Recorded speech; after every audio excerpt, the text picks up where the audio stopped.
Good afternoon, sir. Good afternoon. Sir, Annapurna is coming to your cabin. Sorry? Sir, Annapurna. She has come. She has. Okay, sir.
Sonia, this is the only link for today's class, no? Yes, sir. Yes, sir. Yes. Yes, sir. Okay. Yes, sir. But you know, so far only 56 have joined. That includes you and me also now.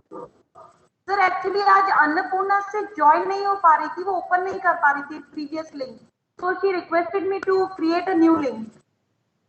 तो but ऐसा तो नहीं ना कि पुराने link में भी कुछ स्टूडेंट हो ना sir, sir we have checked only one meeting is on right now. Okay.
Hello ma'am.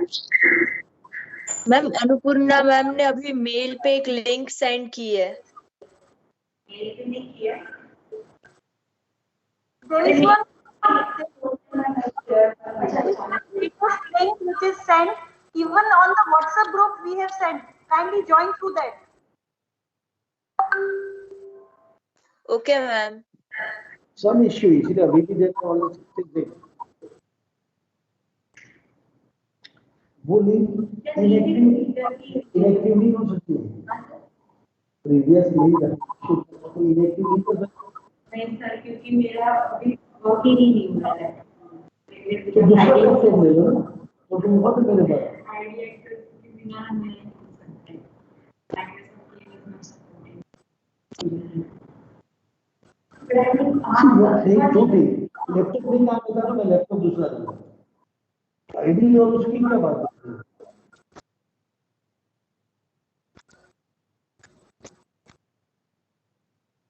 Sonia, I think still there is some issue with the other link also, because it cannot so happen that even after 5 minutes there are only 66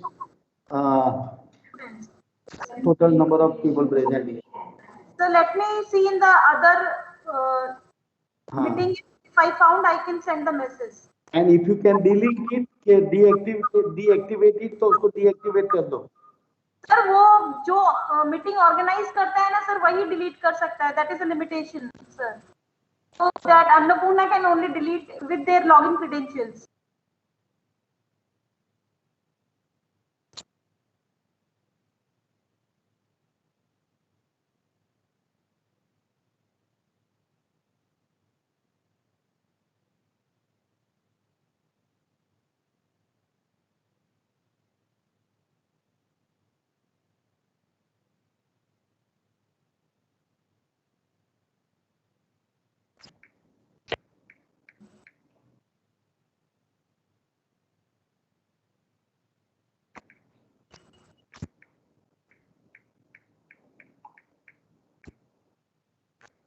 Only one meeting is going on right now. No other meeting is going on. ठीक है। जी sir.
तो 66 का question कम हुआ, 64।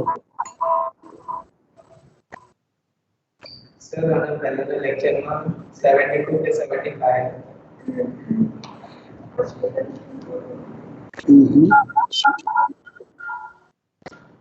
Attendance 64, एक organiser 65, और फिर ये कुछ और है, ये सजेशंस 4। सजेशंस मींस वो लोग कहीं हुए कि नहीं, हाउ डू यू नो? तो भी 69, 5 तो यहाँ है। ओके फाइन, चलो। Good afternoon everybody. Good afternoon, sir. Good afternoon. Good afternoon, sir. Good afternoon, As sir. usual, my request and expectation is put on the video if you can.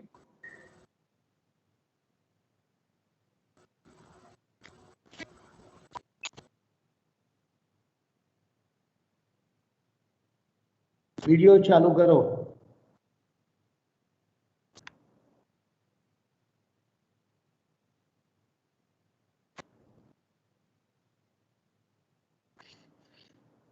Fine. There are one or two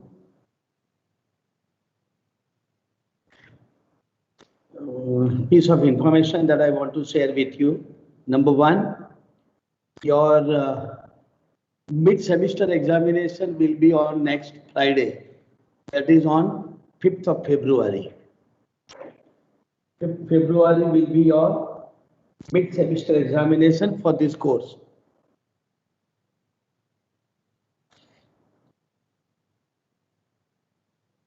Then your end semester examination will begin from 2nd March.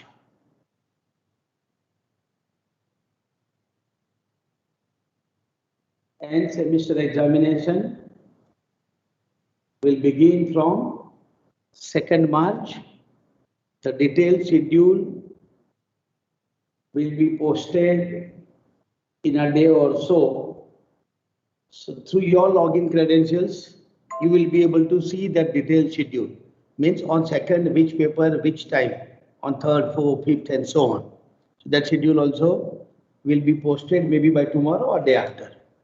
और अगर day after तक नहीं हुआ तो Monday को.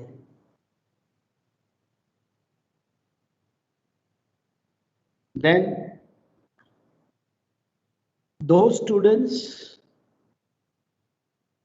who have obtained their last degree from the university other than MSU are required to get migration certificate. I think Deepika madam has posted this in your group. Against your name, whether you require migration certificate or gap certificate. The format of gap certificate, just before few minutes I have forwarded to Sonia madam, and by now she must have forwarded it in your group also. So there is a definite format for gap certificate. Gap certificate is for everybody, all 110 students who have a gap between joining this course and completing the earlier course. Those who have completed earlier course this year only and have joined BEd program are not required to give gap certificate. तो gap certificate हर एक student के लिए है जिनका बीच में 1 साल या 1 से ज्यादा सालों का गैप है. तो गैप का फॉर्मेट आपको दिया है. And migration certificate is only for those students who have obtained their last degree from the university other than MSU. जिन्होंने MSU से नहीं बट दूसरी कोई यूनिवर्सिटी से लास्ट डिग्री ऑब्टेन की है, आपको माइग्रेशन सर्टिफिकेट लाना होगा. Migration certificate will be issued by that university. मान लो कि किसी का सरदार पटेल यूनिवर्सिटी है तो you will have to go there, you will have to apply, you will have to follow their procedure and get the migration certificate. कोई Banaras Hindu university है तो उनकी प्रोसीजर में भी different, but you will have to obtain that certificate only from your parent university. Parent university here, I mean the university where you have studied last. Is that clear? So yes, migration certificate and gap certificate जल्द से जल्द सबको लाना है. I think madam ने 5 फरवरी तक time दिया था. So please ensure that you all get these certificates on or before 5th February and submit a hard copy. सुन लो इसका. Submit a hard copy in the office of dean. यहाँ मेरी office में उसकी hard copy submit करनी पड़ेगी.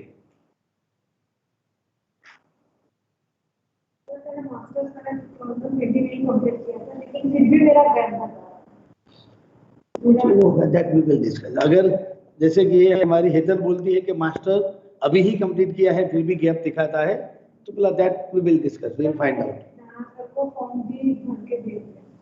ठीक है. Okay, now let us come to our class. We have been discussing the major tools that are described under technique of testing and then observation. So far we have completed these two. Under technique of testing, depending upon the nature of tasks, there were 3 tests: written, oral, performance. Depending upon purpose, there were 4 tests: achievement, diagnostic, intelligence, and aptitude. And under the technique of observation, we came across 4 tests or 4 tools: the checklist, rating scale, sociometric techniques, and anecdotal records. In the case of observation technique, हमने थोड़ा 1-2 चीजें बताई थी which are most important to be kept in mind. क्योंकि वहां event एक बार हो गया उसके बाद दोबारा नहीं होना है, और अगर दोबारा करवाते हो तो that is another event, not the same event. इसीलिए ऑब्जर्वेशन टेक्निक का कोई भी tool, whenever you use any tool under the technique of observation, first of all very objectively, judiciously the information is to be noted or collected. Information लिखते वक्त बहुत ही objectively, objectivity क्या है आपको मालूम है, हमने आगे पढ़ लिया. ऑब्जेक्टिविटी मीन्स जो है वही करना है, आगे पीछे बिल्कुल कुछ भी नहीं होना चाहिए. तो one is that, and second is once you have adequate number of information, it has to be interpreted properly, and then only you should arrive at some decision, some conclusion. Okay, now under self-reporting technique. Self-reporting में हमने पहले दिन से ऐसा बताया है कि under this technique an individual is made to report about oneself. Self-reporting technique में ये होता है. An individual means कोई भी व्यक्ति, कोई भी स्टूडेंट, कोई भी टीचर, कोई भी is made to report about oneself. अपने बारे में जो रिपोर्टिंग करे, तो that is known as self-reporting. पर जैसे कोई घटना हुई उसका अगर वो दूसरा कोई रिपोर्ट करे, that is not self-reporting.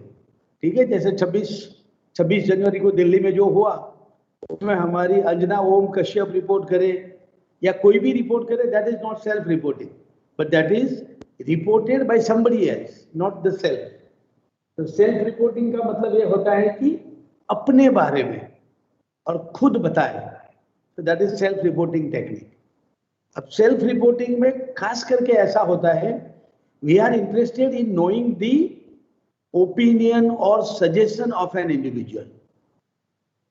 And as far as this self-reporting technique is concerned, factual information should not be collected or it should be avoided. जैसे हम ये पूछे कि बीएड फर्स्ट सेमेस्टर में कितने पेपर है, पेपर के नंबर लिखो और नाम लिखो, उसमें आपका ओपिनियन कहाँ आया, what are you reporting here, तो वो क्वेश्चन सही नहीं है यहाँ पे. ठीक है, बट अगर ये पूछा जाए कि बीएड में फर्स्ट सेमेस्टर में आपने जो 6 सब्जेक्ट पढ़े उसमें से which one do you like the most, आपको कौन सा सब्जेक्ट बहुत अच्छा पसंद आया, there you are expressing your opinion. समझे? और वहां ऐसा होगा कि if I ask to 110 students, तो ओपिनियन सबका अलग अलग आ सकता है. ऐसा जरूरी नहीं कि रोल नंबर 1 ने बोला कि मुझे पहला पेपर पसंद है तो रोल नंबर 2, 3, 4, 5, 110 सभी लोग यही बोलेंगे. सबको जो अपना कोर्स अपनी पर्सनालिटी के मुताबिक जिनको जो पसंद आया वो बताएगा.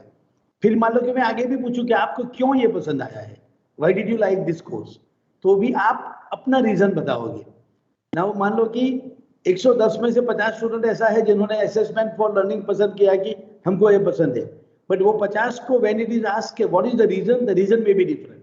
हर एक लोगों का रीजन भी अलग अलग हो सकता है किसको क्यों पसंद आया.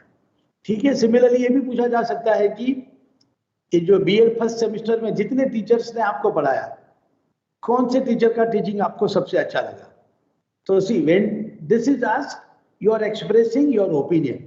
पर अगर मैं ये पूछूं कि बीएड फर्स्ट सेमेस्टर में इस बार कितने टीचर ने आपको पढ़ाया, वो टीचर का नाम लिखो, ये तो फैक्चुअल इंफॉर्मेशन है, उसमें आपका ओपिनियन नहीं होगा. ठीक है, तो फैक्चुअल इंफॉर्मेशन लोगे तो then it is not reporting about oneself. Reporting about oneself का मतलब आपको जो पसंद है वो आप बोलोगे. ऐसा ही बहुत दूसरा जनरल क्वेश्चन, क्योंकि मैं पढ़ाऊंगा तो खाने की बात तो आनी चाहिए बाहर. मैं ये पूछूं कि आपकी फेवरेट डिश कौन सी है, आपको सबसे ज्यादा क्या पसंद है, तो देखो सब लोग अपना अपना जिसको जो खाना पसंद है वो लिखेगा. So you are expressing your opinion, you are reporting about yourself. Okay.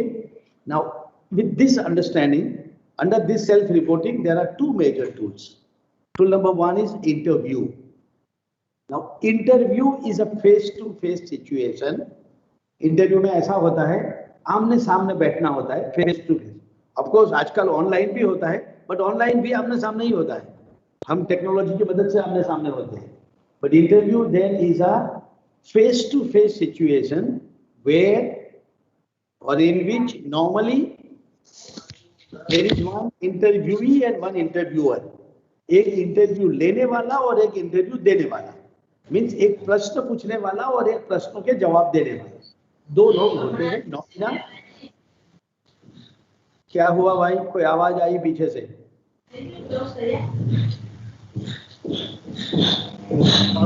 करो.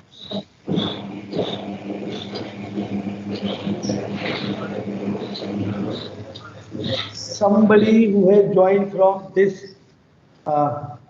Disha Parekh 21. हाँ, ऑडियो बंद करो. Yes. तो मैं ये बोल रहा था कि interview is a face to face situation in which there is one interviewer, one interviewee. एक प्रश्न पूछने वाले और एक जवाब देने वाले, दो लोग होते हैं। And then series of questions are asked, 1 2 3 4 5 जितने क्वेश्चन पहले से तय किए, this type of questions are asked. कौन से प्रकार के प्रश्न पूछेंगे वो मैंने आपको पहले बता दिया कि questions where respondent is expected to reply or respond about himself or herself, अपने बारे में बताएगा, अपनी पसंद की बताएगा, नापसंद चीजें वो बताएंगे, अपना लाइकिंग बताएंगे, डिसलाइकिंग बताएंगे, ये सब चीज जो बताएंगे उस प्रकार के प्रश्न वहां होने चाहिए। जैसे अभी मैं आप सबको भी एक पूछूं कि इंडिया में 26 जनवरी में दिल्ली में ट्रैक्टर रैली के नाम पे जो हुआ उसके बारे में आपका क्या ओपिनियन है? फाइन। तो 110 स्टूडेंट है, हर एक का कुछ अलग अलग ओपिनियन हो सकता है। कोई बोला कि नहीं ये तो बहुत सही किया, किसानों ने कुछ गलत नहीं किया, कोई बोलेगा गलत किया, या जो है व्हाट एवर यू फील, आप अपना ओपिनियन वहां पे बताओगे। ओके, नाउ इंटरव्यू दो प्रकार का होता है, एक है स्ट्रक्चर्ड और दूसरा है अनस्ट्रक्चर्ड। स्ट्रक्चर और अनस्ट्रक्चर्ड शब्द मैं आपको एक जो PLM जो मैं पहले दिन बता रहा था ना, there is one PLM, programme learning material, उसमें यह शब्द यूज किया है, इसलिए मैं ये यूज करता हूं। बाकी उसका दूसरा नाम भी मैं बताऊंगा अभी। तो स्ट्रक्चर्ड का मतलब कि जहां पे number of question, type of question, everything is pre decided, जो पहले से तय होता है कि मुझे सबको 10 प्रश्न पूछने हैं। पहला प्रश्न कौन सा, दूसरा, तीसरा, चौथा, पांचवा, सिमिलरली 10 क्वेश्चन पूछने हैं। 10 क्वेश्चन मेरा खत्म हो गया, फिर रोल नंबर 1 को बोलूंगा अब तुम जाओ, फिर रोल नंबर 2 आएगा, उसको बोला तुम जाओ, रोल नंबर 3 आएगा। तो यहाँ पे एवरीथिंग इज स्ट्रक्चर्ड कि number of question, type of question, the time that is to be given to them, और इस प्रकार का आंसर है। तो अगर उनका मूल्यांकन कहीं करना है, अगर मार्क देना है तो किस प्रकार से मार्क्स दोगे। ओके, तो इस तरीके से एक स्ट्रक्चर्ड होता है। दूसरा शब्द जो अनस्ट्रक्चर्ड लिखा है वो एक्चुअली टेक्निकली बहुत सही शब्द नहीं है, क्योंकि वो किताब में लिखा है, इसलिए मैं भी अभी ये बताता हूं। अनस्ट्रक्चर्ड यहाँ पे ऐसा है कि एक ब्रॉड एरिया मैंने तय किया है, जैसे वही के 26 जनवरी दिल्ली में जो घटना हुई उसके बारे में मुझे पूछना है, that's all. This is the broad area मैंने तय किया। फिर रोल नंबर 1 आए, मैं इनको पूछूं 26 जनवरी को आपने क्या देखा, वो बताया, फिर डिपेंडिंग अपॉन द रिस्पॉन्स मैं सेकंड क्वेश्चन पूछूंगा, फिर वो रिस्पॉन्स के आधार पे थर्ड, फोर्थ, फिर ऐसा भी हो 3 क्वेश्चन के बाद बात खत्म हो गई, 3 प्रश्न में मुझे सब कुछ मिल गया जो जानना था। किसी को आप 15 क्वेश्चन तक पूछो तो भी माहिती ना मिले आपको। Okay, so you might have to ask so many question. So here in the case of unstructured, the next question normally will depend on the response of an individual to the first question. पहले प्रश्न में जो जवाब दिया उसके आधार पे खास करके उसके बाद वाला जो subsequent question है, that is or that will be asked. This is known as unstructured. But शायद ये है ना, वो किताब में ये भी गलती से unstructured लिखा है, this should be semi-structured. क्योंकि बिल्कुल अनस्ट्रक्चर का मतलब क्या कि जहां कुछ भी नहीं, आप दिमाग में जो आए वो पूछते जाओ, ऐसा नहीं है। There is some structure, but this structure is not as rigid as the structured interview. यहाँ पे थोड़ा फ्लेक्सिबिलिटी ज्यादा है, इसीलिए जो दूसरा प्रकार का मैंने बताया, that should technically be known as semi structured. So interview दो प्रकार के होते हैं, एक स्ट्रक्चर्ड एंड दूसरा सेमी स्ट्रक्चर्ड। स्ट्रक्चर्ड और सेमी स्ट्रक्चर्ड के बारे में और भी दूसरे 2 शब्द है, बहुत अच्छे हैं, ब्यूटीफुली उस शब्द से ही पता चल जाएगा, शब्द या फ्रेज से। जैसे structured interview is known as less flexible interview. Less flexible, तो वहां आपके पास फ्लेक्सिबिलिटी है ही नहीं, और है तो बहुत कम फ्लेक्सिबिलिटी है। एंड जो सेमी स्ट्रक्चर्ड है, it is known as more flexible. वहां बहुत फ्लेक्सिबिलिटी है, आपको जो पूछना है वो पूछते जाओ। जैसे वो अंजना ओम कश्यप देखो किस तरीके पूछती थी कल रात को, वो टिकट को भी अगर आपने सुना हो तो, है ना। तो वहां बस उनको बात एक ही क्यों पूछना है कि आपका आंदोलन और आंदोलन की अभी आगे की दिशा दशा क्या होगी, उसी के ऊपर ही पूछना है, उतना ही चीज है। फिर उसके ऊपर जो जो रिस्पॉन्स आता जाएगा वो रिस्पॉन्स के आधार पे इनको प्रश्न आप पूछते जाओ। ओके, सो इंटरव्यू दो प्रकार का, जो किताब में लिखा है, किताब मीन्स जब आप यहाँ फेस टू फेस मोड में आओगे तो मिलेगी वो, उसमें लिखा है वो स्ट्रक्चर्ड एंड अनस्ट्रक्चर्ड, बट हकीकत में होना चाहिए स्ट्रक्चर्ड एंड सेमी स्ट्रक्चर्ड। और इसका दूसरा नाम ये भी है, less flexible and more flexible type of interview. Okay, another tool under the technique of self-reporting is questionnaire.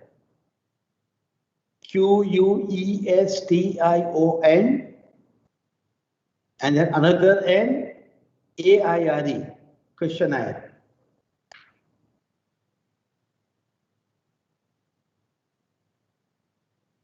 Questionnaire. Spelling अगर आपको याद रखना है तो।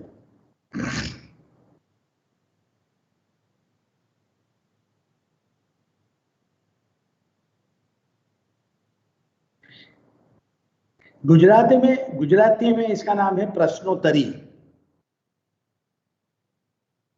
प्रश्नोत्तरी, बट बहुत लोग उसको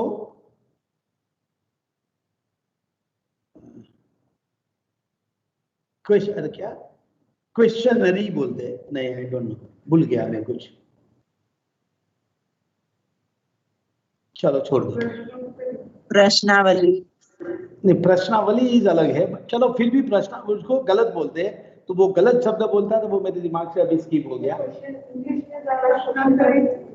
हाँ, तो इंग्लिश में क्योंकि क्वेश्चन आयर है तो वहां पे भी नरी नरी कुछ कर देते हैं, प्रश्न, हाँ क्वेश्चनरी या प्रश्नोत्तरी कुछ, चलो लिव इट। तो जो दूसरा है दैट इज क्वेश्चन आयर। अब क्वेश्चन आयर में ये होता है, जो प्रश्न इंटरव्यू में आप ओरली पूछने वाले थे वही प्रश्न अगर आपने पेपर में छाप दिया, then it becomes questionnaire.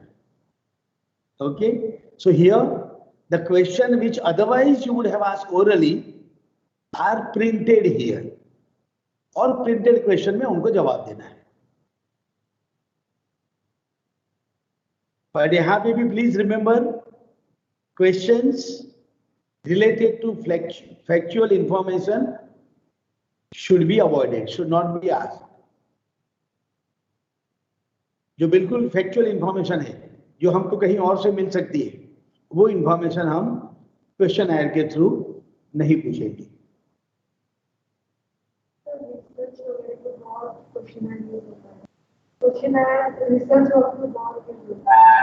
बताता हूँ, ठीक है। एक क्वेश्चन आयर भी दो प्रकार की होती है, open ended and close ended.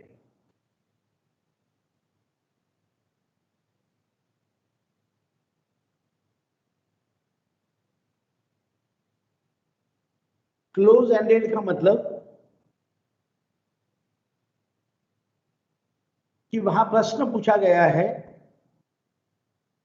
और ऑप्शन भी आपको दिया है, you have to select only one answer, जैसे मल्टीपल चॉइस क्वेश्चन में होता है। मल्टीपल चॉइस में आपको मालूम है एक प्रश्न है, उसके बाद 4 आंसर है, उसके 4 ऑप्शन है रादर, और उसमें से एक सही आंसर है, वो आपको सिलेक्ट करना है। तो इसीलिए यहाँ पे भी there is a question and then there are options, तो आपको उन ऑप्शंस में से सिलेक्ट करना है, उससे बाहर वाला नहीं। Okay, so this is known as close ended, कि जहां पे आपको वो जो ऑप्शन है उससे बाहर सोचने की सुविधा नहीं है। यहाँ पे you have to select one among those options, उससे बाहर कोई आप नहीं सोच सकते हो। सो अगर उस प्रकार के क्वेश्चंस है उसमें, then it is known as close ended question है।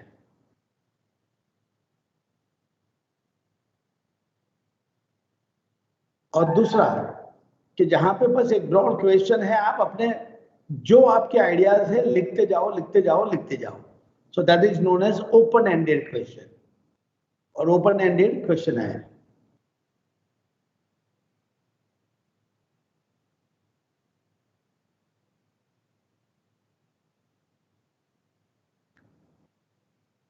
जैसे कि वही एक वन क्वेश्चन कि भारत में 26 जनवरी को दिल्ली में किसानों की ट्रैक्टर रैली के दरमियान जो हुआ,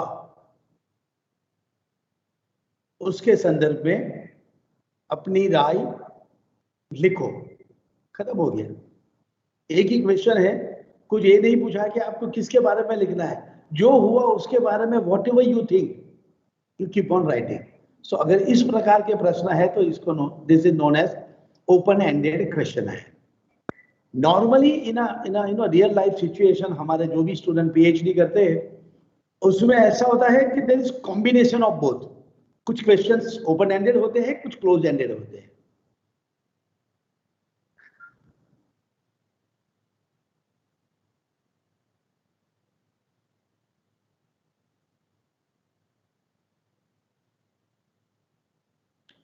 कोई डाउट है किसी को? ओपन एंडेड क्वेश्चन आया, क्लोज एंडेड क्वेश्चन आया, स्ट्रक्चर्ड इंटरव्यू। चीज ऐड करनी थी कि जो सेमी स्ट्रक्चर या अनस्ट्रक्चर्ड इंटरव्यू है वो कब लिया जाता है? जब केस स्टडी करना होता है तब अनस्ट्रक्चर्ड इंटरव्यू लिया जाता है, और जब स्पेसिफिक एडमिशन या रिक्रूटमेंट के लिए स्ट्रक्चर्ड इंटरव्यू लिया जाता है। For recruitment structured and for case study unstructured recruitment. ऐसा ब्लंटली नहीं बताएंगे हम, बिकॉज वो स्ट्रक्चर्ड या semi structured will depend on what is the objective, why do you want to collect information. It will depend on why, कि क्यों आप वो टूल यूज करना चाहते हो, क्या इंफॉर्मेशन आपको लेनी है, उसके ऊपर डिपेंड करेगा, है ना। तो ऑब्जेक्टिव के ऊपर ही वो डिपेंड करता है। चलो हेतल कुछ पूछते हैं। जो असिस्टेंट फॉर लर्निंग का असाइनमेंट हमको मिला है, गूगल फॉर्म से हमें ऑनलाइन इवैल्यूएशन का इंफॉर्मेशन सारी कलेक्ट करनी है, तो उसमें भी हमें ओपन एंडेड और क्लोज एंडेड क्वेश्चंस। फाइन, वो यही बोलती है कि आपको मालूम है ओपन एंडेड क्लोज एंडेड वाला जो असाइनमेंट दिया है, जो गूगल फॉर्म बनाया है, उसमें उसी प्रकार का है। तो नॉर्मली ऐसा रहता है ओपन एंडेड क्लोज एंडेड दोनों, ठीक है। और कोई क्वेश्चन या कुछ भी है किसी को? नहीं है तो अब मुझे give me difference between oral test and interview. Okay, difference between oral test and interview. मैं जो बोलता था ना, I will made you think, लगता है सोचना पड़ेगा। तो difference between oral test and interview. और आगे जाना है तो difference between written test and questionnaire. वो क्वेश्चन आयर को लोग क्या गलत बोलते हैं, मैंने वो शब्द अभी याद आ गया, जानना है तो बता दूं कि क्वेश्चन आयर हम इंग्लिश में बोलते हैं, गुजराती में प्रश्नोत्तरी।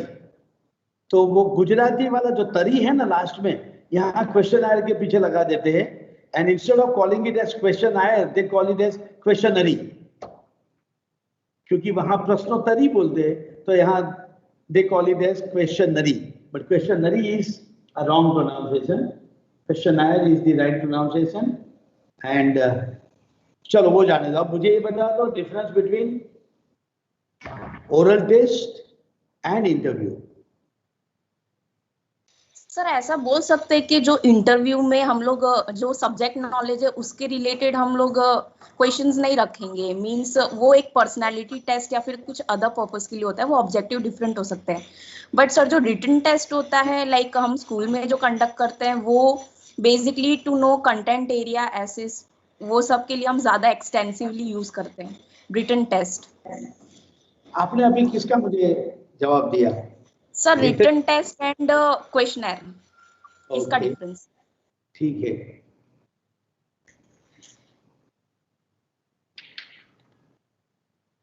पहले जैसे हाँ रिटन टेस्ट का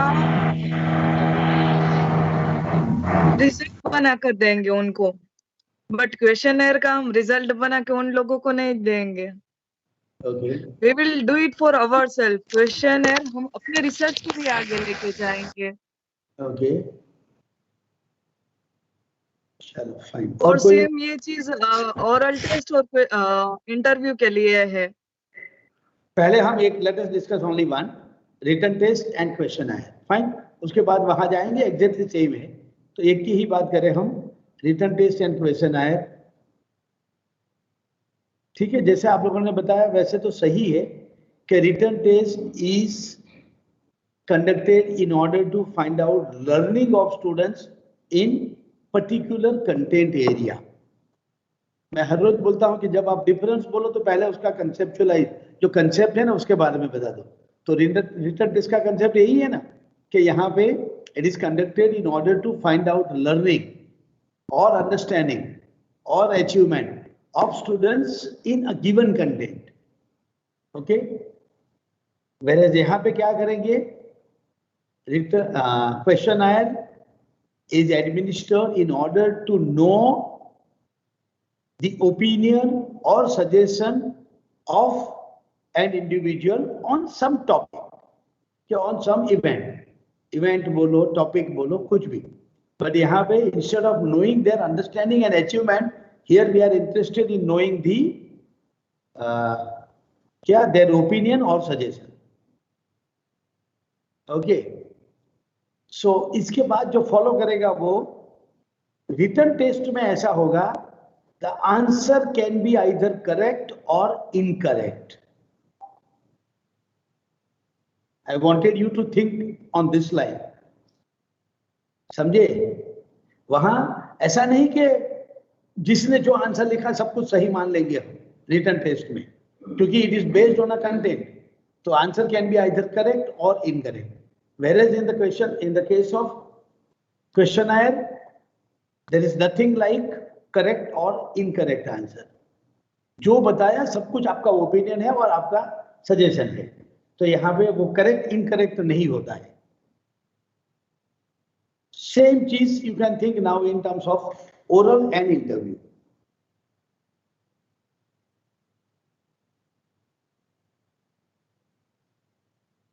fine.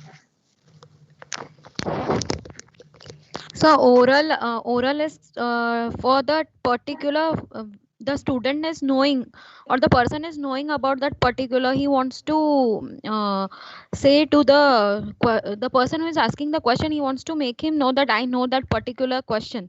He knows the concept. While as in interview, the question are asked in that way that whether the person is perfect for the job or not, is suitable for the job. Same जो पहले मैंने वहां return और questionnaire में बताया ना, same चीज यहाँ पे भी सोचो. ओरल टेस्ट भी पर्टिकुलर कंटेंट, जैसे आपका वाइवा होता है, एक कंटेंट होता है, वो कंटेंट के ऊपर आपका क्या अंडरस्टैंडिंग है वो जानने के लिए ओरल टेस्ट होता है. तो वहां पे भी एवरी क्वेश्चन का either there is only one right answer. ऐसा नहीं कि sir according to me the definition of density is this, ऐसा नहीं होता है. डेंसिटी की जो डेफिनेशन है वो वही रहेगी, तो मेरे मुताबिक ये है, ऐसा नहीं हो सकता है. ओके, तो वहां ओरल में पूछा है. सिमिलरली यहाँ इंटरव्यू में आप बोलोगे वो कि आपका अंडरस्टैंडिंग और आपका ओपिनियन क्या है वो जानने के लिए होता है. क्लियर? ओके, अब मुझे ये भी बताया कि दो और छोटे छोटे कंसेप्ट है वो आपको बताना है. One is NRT, another is CRT. Norm reference testing. Norm NORM, norm reference testing. और दूसरा is criterion, CRT is criterion reference testing.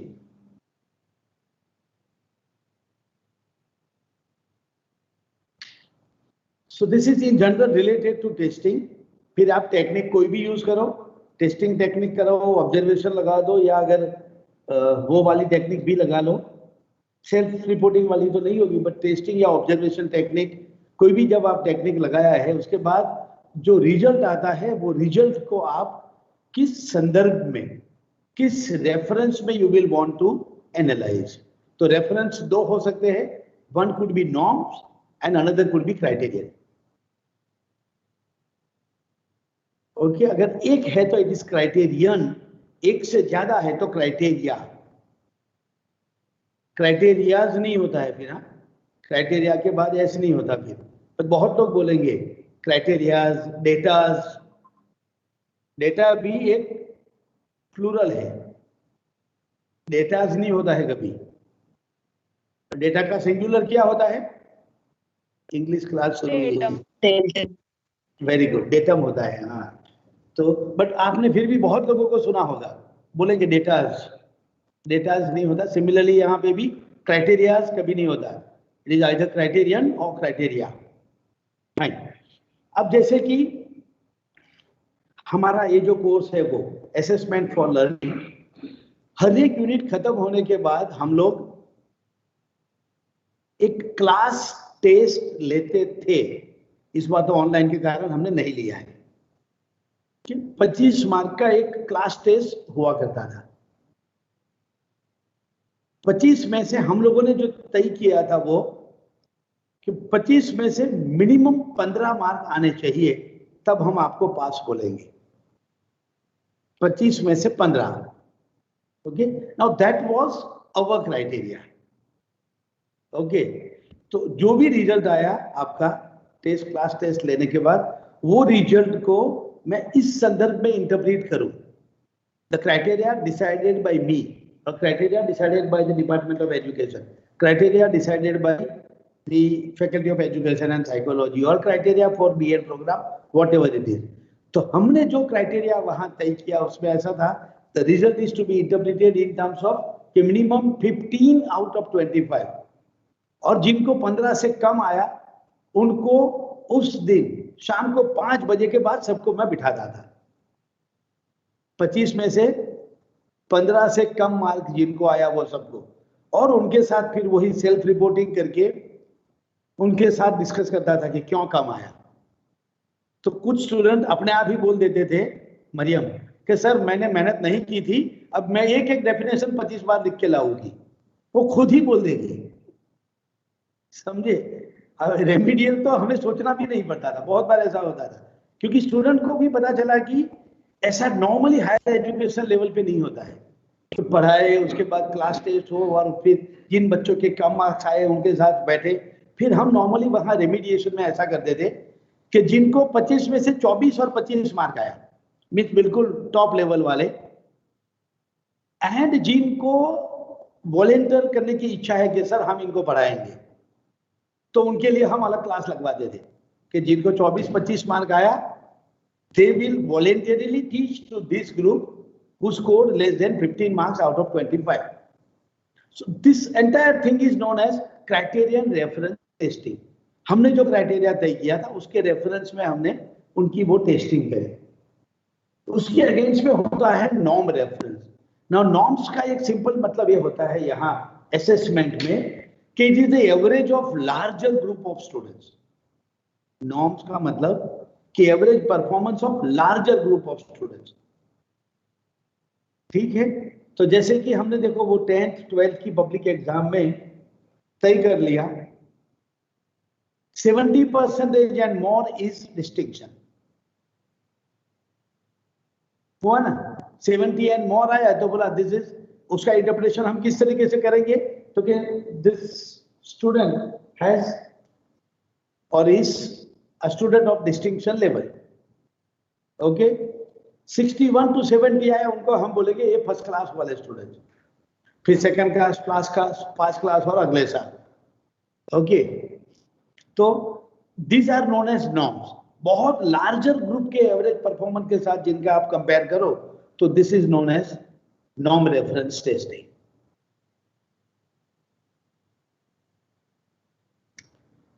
अब इसको समेटिव और फॉर्मेटिव इवैल्यूएशन के साथ आपको जोड़ के देखना है। तो अब मैं एक सेंटेंस बोलता हूं, बहुत ध्यान से सुनो, कि for criterion reference testing summative evaluation is appropriate, sorry formative, for CRT criterion reference testing formative evaluation is appropriate. और जो दूसरा वाला बचा वो कि for NRT summative is appropriate. ये सेंटेंस लिखने के बाद take a minute to understand, थोड़ा सोचने की कोशिश करो, बिकॉज ये समझने के लिए आपको NRT CRT क्या है वो भी मालूम होना चाहिए। At the same time you should also know what is formative and summative. तब आपको लगेगा कि हाँ सर, क्राइटेरियन के लिए फॉर्मेटिव सही बैठता है और नॉर्म रेफरेंस के लिए समेटिव सही बैठेगा।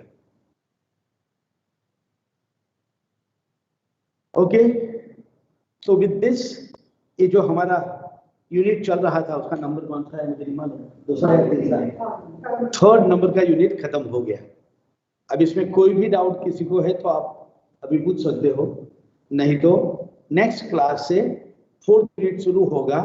बट ये भी याद रखो 5 फरवरी mid semester examination of assessment for learning वाले कोर्स का, एक कोर्स की मिड सेम एग्जाम, उसका time, the modus operandi, everything will be decided by the team and then they will let you know. ठीक है, कि वो कौन से प्लेटफॉर्म में होगी, कितने बजे होगी, कैसे होगी, एक साथ सभी स्टूडेंट लिखेंगे या अलग अलग होगा, वो लोग प्रॉक्टरिंग कैसे करेंगे ताकि चोरी ना करे बच्चे। खैर हमारे बच्चे तो अच्छे होते हैं, नहीं करेंगे, बट जैसे वो किसान भी अच्छे ही थे ना 25 जनवरी तक, तो उसके जैसा ना हो कभी, इसीलिए प्रॉक्टरिंग भी होगा। ठीक है, चलो, और कोई भी डाउट है किसी को? और else today you can leave meeting early. Doubt है कमरे में कोई नहीं? कुछ ऐड करना है? नीलम कुछ ऐड करना है?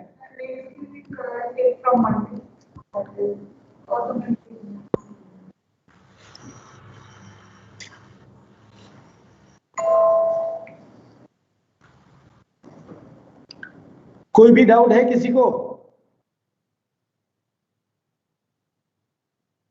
No sir. सर हाँ बोलो। सर हमारे जो एंड ऑफ सेमेस्टर एग्जाम्स हैं वो ऑनलाइन होंगे और ऑफलाइन?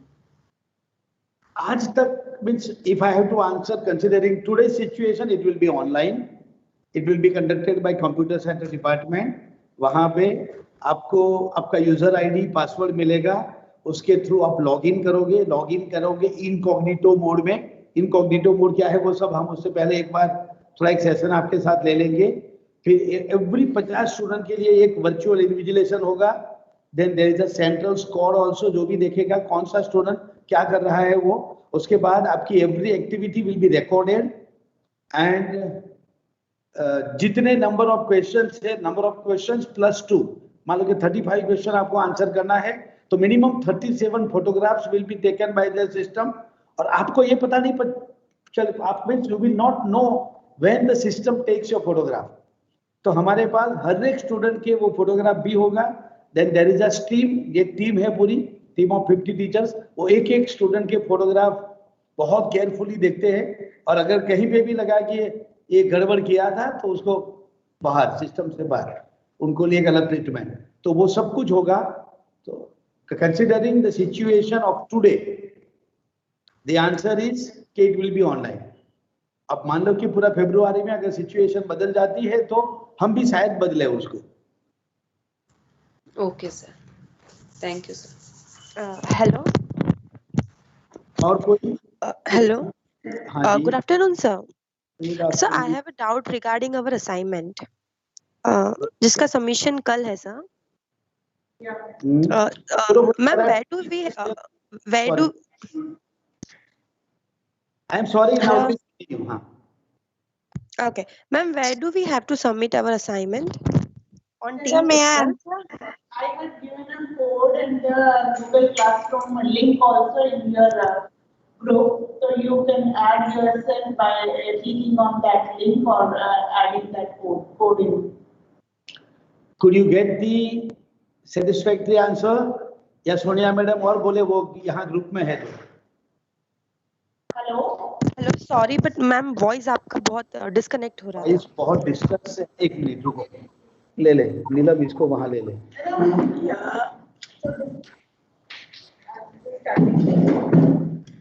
एक मिनट रुको, हाँ, क्योंकि वो बहुत दूर बैठी थी ना madam. Hello, good afternoon, everyone. Yes, sir. Yes, ma'am. Actually, the link is given to in your group, and the code is also mentioned. So, if you click on the link, you will add up in the Google Classroom. You can submit your assignment there. Fine. Okay, ma'am. Okay. And many students has already joined that. So, if you are getting any difficulty, you can ask to your peer groups. Fine. Okay. Yes, ma'am. Thank you. Okay. Fine. Any other question?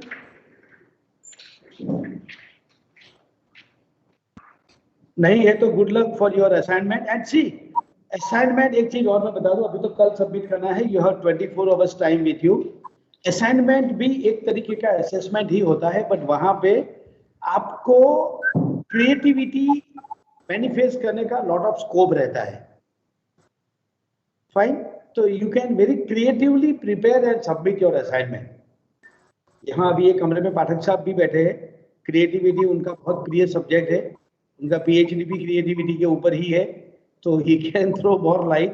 But आप भी, क्योंकि जैसे कि हम जब वो written exam लेंगे whether online या फेस टू फेस मोड, वहाँ क्रिएटिविटी का स्कोप नहीं रहता है, वहाँ बहुत टाइम बाउंड है, कम समय में आपको फटाफट करके दे देना है।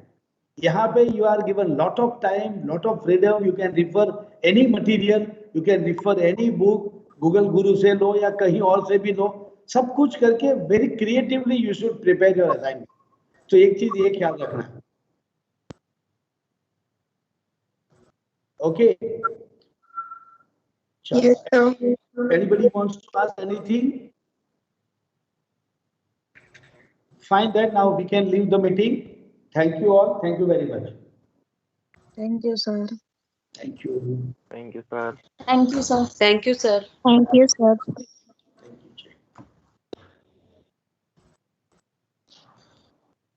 अभी भी जाना नहीं है इनको, देखो आज क्लास जल्दी खत्म की है। अब जाना नहीं है तो चलो।